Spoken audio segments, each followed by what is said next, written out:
Listen, Trelevin, I'm coming in. Do you hear me? I'm coming in right now. We have people up here, including my own son, who'll die in less than 1 hour, never mind 2. I may bend your precious airplane, but I'll bring it down. Now get on with the landing check.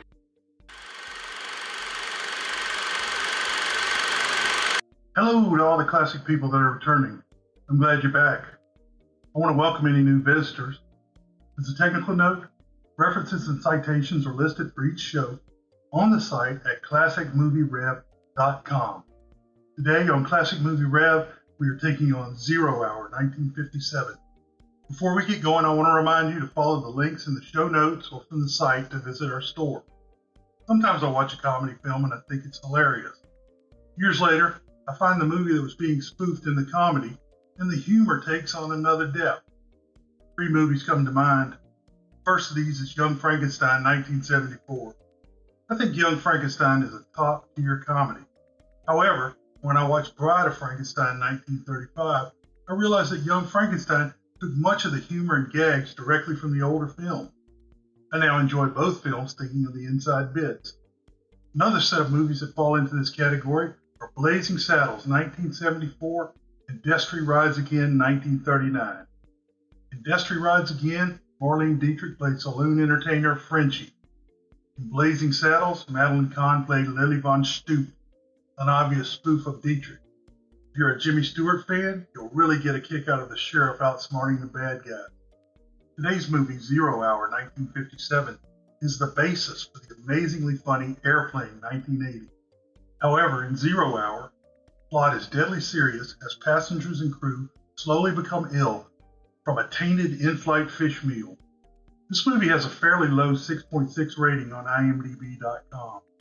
On RottenTomatoes.com, the movie comes in with nothing on the tomato meter and only 43% audience approval. New York Times film critic Bosley Carruthers said in a November 14, 1957 review, quote, "But at least the familiar fictional dilemma is presented crisply and plausibly, and it is worked up to a sweaty climax with a fine exercise of suspense. The plane is crippled, in this instance, by both of its pilots being ill from poisoned food and unable to fly the passenger transport, which also has several desperately ill passengers aboard. As a consequence, one of the healthy passengers, a fighter plane pilot in World War II, is desperately pressed into service by the hostess and a doctor to try and bring the plane in. More than the fact that he has never flown a transport plane in his life confronts this reluctant substitute. He hasn't even been in a plane for 12 years. Thick fog and icing conditions beset the route, and mainly he is choked up with a phobia of flying brought on by a cruel accident during the war. Unfortunately, the only fellow available to talk him down, that is, exchange information with him by radio on how to fly the plane and bring it in, is an airline captain who knows of that accident and, as a consequence, doesn't much trust in him." Unquote. So let's get going and take a look at this wonderful cast. Actors. Right, and I'm a Shakespearean actor. One of my favorite actors, Dana Andrews, played the broken pilot, Lieutenant Ted Stryker. Andrews was first covered during In Harm's Way, 1965. The lovely Linda Darnell played Ellen Stryker, wife of Ted, who is looking for a way out. Darnell was first covered in the film noir Fallen Angel, 1945. Sterling Hayden, who is as tough as nails, played Captain Martin Trelevin, Stryker's wartime commander. Trelevin hates Stryker and is the only one that can talk him down. Hayden was first covered in the film noir Crime of Passion, 1957. Jerry Paris was in the role of friendly guy Tony Decker. Paris was first covered in the great movie The Caine Mutiny, 1954. Willis Boucher was the Royal Canadian Air Force doctor. Boucher was first covered in the Western noir The Violent Men, 1955. William Conrad was uncredited as the narrator. Conrad was first covered in the film noir Cry Danger, 1951. Peggy King played stewardess Janet Turner. King was born in Pennsylvania in 1930. MGM signed King in 1952. She was only in 4 movies, but was a successful singer. The 4 movies are Bad and the Beautiful, 1952, Torch Song, 1953, Abbott and Costello Meet the Mummy, 1955, and 0 Hour, 1957. Elroy Crazy Legs Hirsch played Captain Bill Wilson. He got that nickname from his time as a professional football player. He played flanker for the All-American Football Conference Chicago Americans 1946-48 and the NFL's Los Angeles Rams 1949-57. Story. Let me explain. No, there is too much. Let me sum up. Canadian. World War II fighters are shown taking off as credits roll. Planes are led by Lieutenant Ted Stryker, Dana Andrews, deep into German territory. The Canadians fight a formation of German fighters. After taking a beating, the remaining Spitfires jump into a cloud bank to escape. The fog is closed in over the target. Lieutenant Ted Stryker leads the others on until 6 of his comrades crash in the fog. There were 2 possible decisions. Pass up the vital target for a less important alternate to the south, or maintain the descent relying completely on instruments and a possible break in the fog near the ground level. Stryker went for the vital target. Too late, he realized his mistake. Blinded by the fog, 6 of Stryker's men crashed into the German countryside. Stryker was still healing when the war ended. He's a broken man and has severe PTSD, much like Fred Derry in The Best Years of Our Lives, 1946. As a Royal Canadian Air Force doctor, Willis Boucher tends him. Stryker's body heals, but his mind does not. The doctor tells Stryker he has to live up to his mistakes. In Canada, it is 1956 and the war has been over for 11 years. Stryker is trying to get a job working in jet research. He has a record of not keeping jobs and not taking leadership. Stryker makes a pitch that he can step up and do the job. He says his marriage is hanging in the balance. Stryker comes home with a bottle of champagne and food for a little celebration. He searches his apartment, and his wife Ellen, Linda Darnell, and son Joey, Ray Farrell, are gone. He finds a note, but the contents are not revealed. Stryker goes to the airport and sees Ellen boarding the plane. He buys a ticket and gets on just before takeoff. He takes a seat in the back next to Tony Decker, Jerry Paris. Captain Bill Wilson, Elroy Crazy Legs Hirsch, the pilot, is a no-nonsense macho flying man.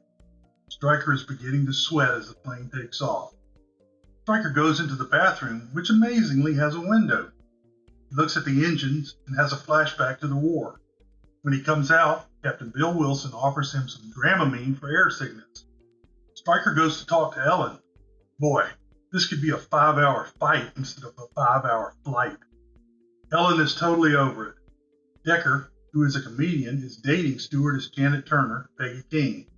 Stryker asks Janet if she can get his son Joey into the cockpit. The pilots are really nice and don't even ask the boy any questions about male dogs or seeing naked adults. Janet takes the supper orders. Both pilots and Joey choose halibut.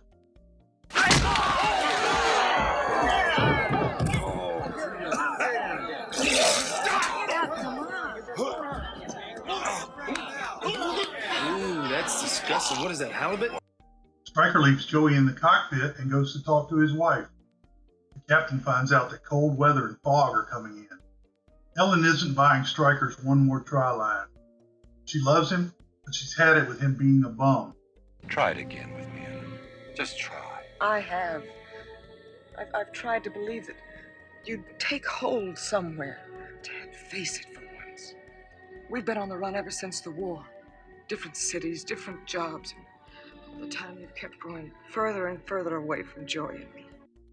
Janet catches some older men drinking and talking about the flanker position in football. One orders fish. Janet takes the fish to the pilot. Stryker visits with his son after Ellen's rejection. Later, Decker entertains Joey with a sock puppet. The weather continues to get rougher as the first person begins to get sick from the bad halibut. The co-pilot is showing signs of sickness, and they are 5 hours away from landing. Janet finds Dr. Baird, Jeffrey Tone, on board. Joey is sick also. Dr. Baird says to tell the captain that they have to land as soon as possible. He checks Joey and checks on what food the boy has eaten. Dr. Baird tells the captain that the plane must be landed as quickly as possible. The captain informs him that there's nothing but bad weather below and they can't get down to any of the airport. Suddenly, the plane takes a violent dip. The captain and the doctor run in to find the co-pilot passed out. Dr. Baird connects the sickness to the halibut. The doctor requests all of the emergency and medical equipment be put in place. The captain tells Dr. Baird that he had fish as well. Janet drafts Decker to act as her nurse. The captain calls in the emergency. Wait a minute. Dr. Baird gives the captain a morphine shot to hold off the sickness. Sure, but what about the flying? Dr. Baird gives everyone a briefing on what caused the sickness. They take it pretty well. Stryker says he won't leave Joey. The plane starts shaking again. This time the captain is sick and has put the plane on autopilot. Dr. Baird delivers the bad news that many people may die if they don't get to a hospital quickly. Dr. Baird says the "it is not important right now" line, which is used in Airplane 1980.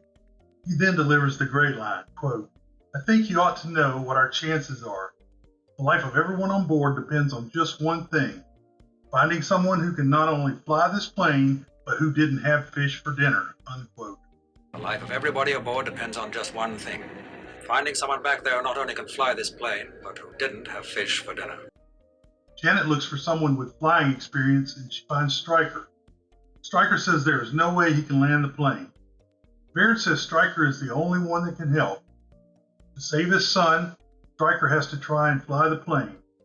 He looks at the much more complicated controls before getting into the pilot's seat. Stryker goes over the controls.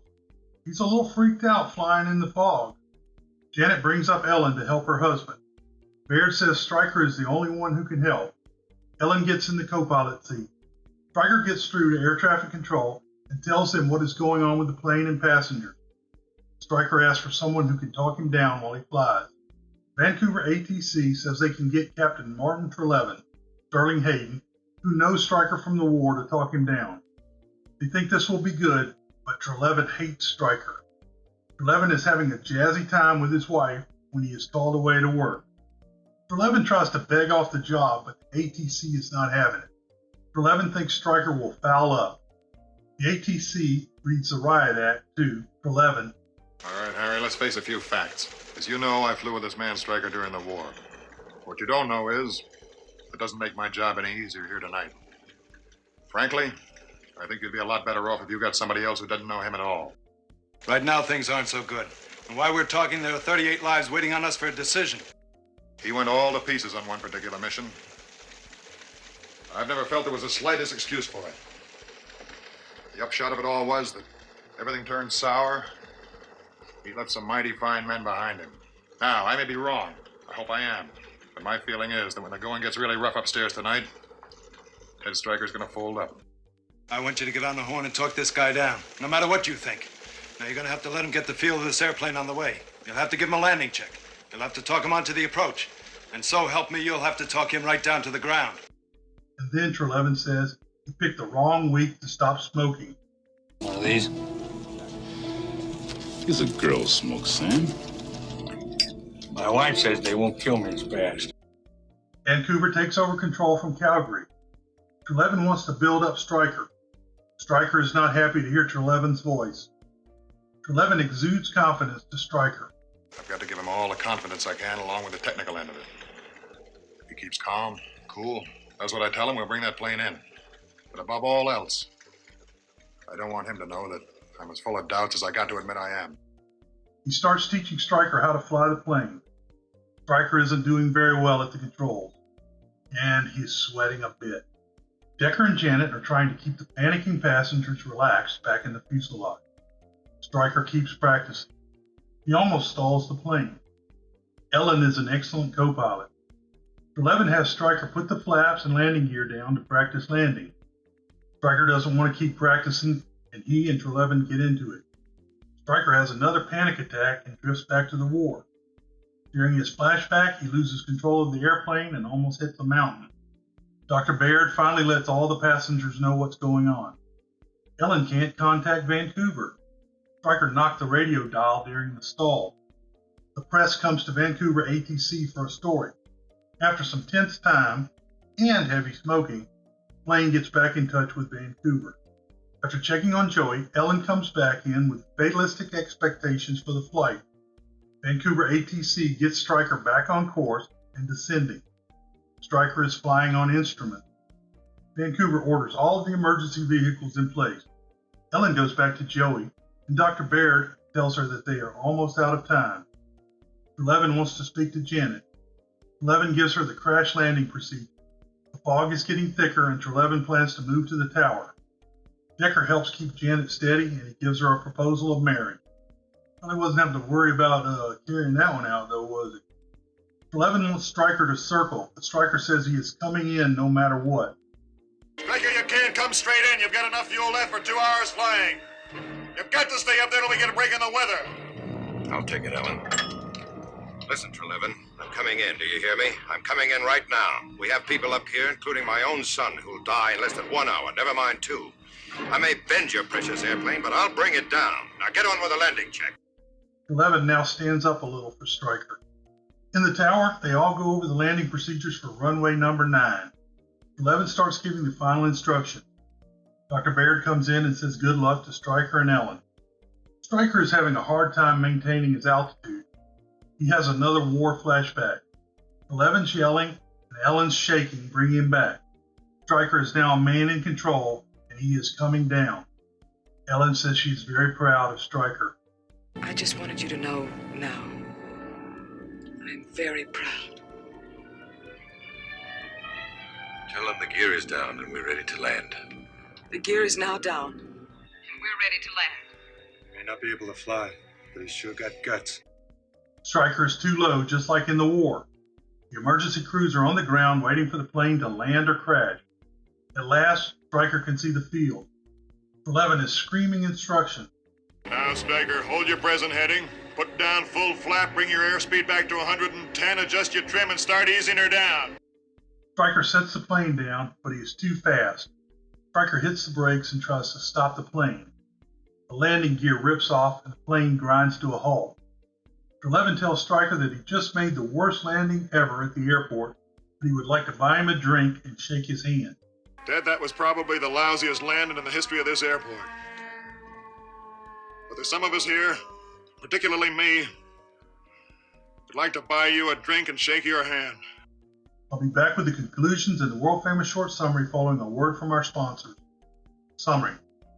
Airplane 1980 cast pro basketball player Kareem Abdul-Jabbar as one of the pilots. This casting was a nod to Elroy Crazy Legs Hirsch being cast as a pilot in today's film. Dana Andrews would go on to play a commercial pilot role in Crowded Skies 1960 and a private plane pilot in Airport 1975, which came out in 1974. In the Crowded Skies 1960, Andrews' plane was hit by a jet piloted by Ephraim Zimbalist Jr. In Airport 1975, Andrews crashes his twin-engine plane into a jet piloted by Ephraim Zimbalist Jr. The story was originally broadcast by the Canadian Broadcasting Corporation in 1956 under the name Flight into Danger.